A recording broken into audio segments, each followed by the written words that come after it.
Hey, what's going on, guys? This is Tabmock99. Now, there's been a lot of discussion lately. There's some renewed interest in the origins of Shao Kahn, so that is exactly what we'll be discussing today. There's a lot of ideas out there about what Shao Kahn is. Some are right, and some are wrong. So I'll start by first talking about what he isn't, and then move on to what he actually is. One that I'm seeing a lot is the idea that Shao Kahn is part Tarkatan. But think about it. Have you ever seen Shao Kahn fight like this? Now, I'll tell you where this idea came from. It's an old issue of GamePro Magazine, when they were doing an interview with John Tobias from Mortal Kombat 2. Now, this was before the word Tarkatan had even been invented to describe Baraka's race. So here, the magazine says, originally, everyone in the Outworld was planned to be of Baraka's race, and thus, Shao Kahn started with the gnashing teeth. Eventually, Kahn evolved into an all-out warrior who lives for battle. So, yeah, the concept that Shao Kahn was the same race as Baraka was just that, a concept. They'd moved on from this idea by the time the game was completed. Now, to address this misconception, a couple of developers at NetherRealm Studios went on social media to talk about this. Jonathan Anderson said he was part dragon, not Tarkatan. Andy Senesak described him as half man, half dragon, all Kahn. Now look, I appreciate the fact that he's not Tarkatan, but this is the first time he's ever been described as part dragon. What is going on here?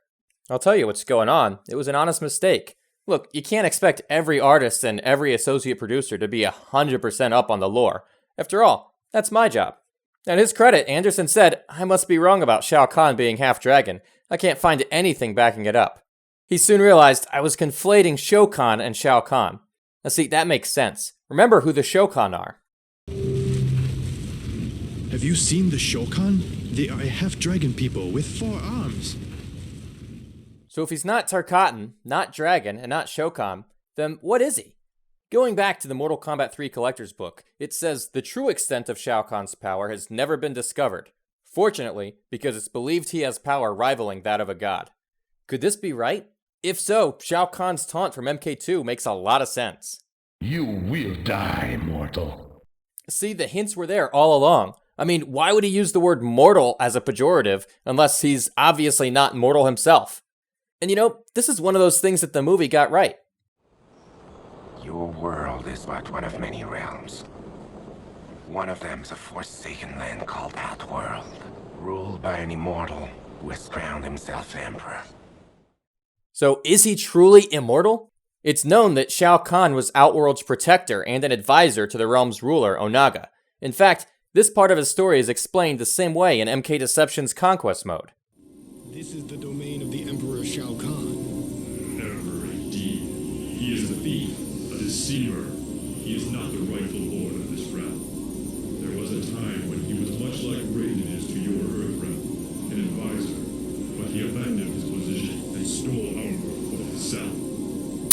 But if you really want confirmation on whether or not Shao Kahn is a god, that information is buried even deeper in Conquest mode. You have to talk to some of the NPCs and reverse their speech. Onaga was poisoned and slain by his advisor, Shao Kahn. Shao Kahn, Lucifer, and Raiden are of the same race of beings. So there you have it. If Raiden and Shao Kahn are from the same race of beings, then that's all the confirmation we need to say that Shao Kahn is a god after all. Now, the second movie took it a step further by saying that Shao Kahn and Raiden are brothers. Your dad's an elder god. Funny how you failed to mention that before.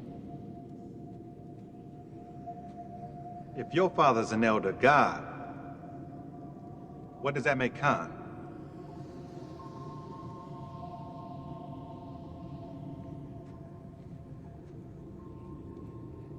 Shao Kahn is my brother. And they never said that in any of the games except for one, Mortal Kombat vs. DC Universe. Now I'm fine with Shao Kahn being a god, but when they start saying that him and Raiden are brothers, that's probably taking it a bit too far. Most fans don't care for that at all, and don't consider this canon. And they'll maybe see Raiden and Shao Kahn as brothers in the sense that all gods are brothers, but that's about it. But there's still a lot of unanswered questions that could and probably should be explored more in the future. Like, look at his face, shown here in a statue made by Pop Culture Shock. Did he always have this demonic appearance? Or is that something that happened to him later, maybe as a side effect of his becoming corrupted? Perhaps he looked human at one point. Like in this statue made by Galloping Ghost Arcade, based on his portrayal in MK2 by Brian Glynn. We don't really know how he looked back when he was Outworld's protector god like Raiden. Maybe that's something they can explore more at some point, like with the prequel. Well, I hope that clears up a lot of misconceptions for you. I know there was a lot of fake news that we kind of had to sift through as we explored what Shao Kahn is and isn't. We know that he's not a Tarkatan, he's not a Shokan, he's not part dragon. What we do know is that he's a god similar to Raiden, same race as Raiden. The games can be a little bit vague at times, but the hints are there if you go deep enough, and that's what we did today. So, if you like this video, go ahead and leave a like, make sure you subscribe to see other Mortal Kombat videos that I'm doing, hit that notification bell so you can be notified when a new video drops. And hey, feel free to share this video with others, especially if you happen to see conversation about Shao Kahn's origins, this would be a perfect video to give to them. Until next time, this is TabMock99, I shall return.